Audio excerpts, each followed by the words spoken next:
దెబ్బ తగిలింది. కవిత judicial custody మరోసారి పొడిగించారు. సిబిఐ కేసులో జూలై 7 వరకు judicial custody rows avenue court ఉత్తర్వులు జారీ చేసింది.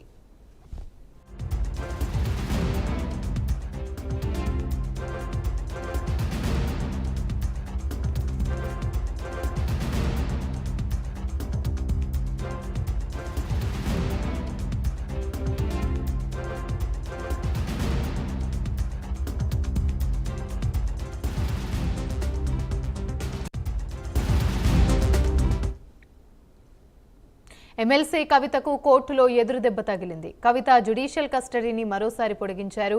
సిబిఐ కేసులో జూలై 7 వరకు జ్యుడిషియల్ కస్టడీని రౌస్ అవెన్యూ కోర్టు పొడిగించినట్టుగా ఉత్తర్వులు జారీ చేసింది.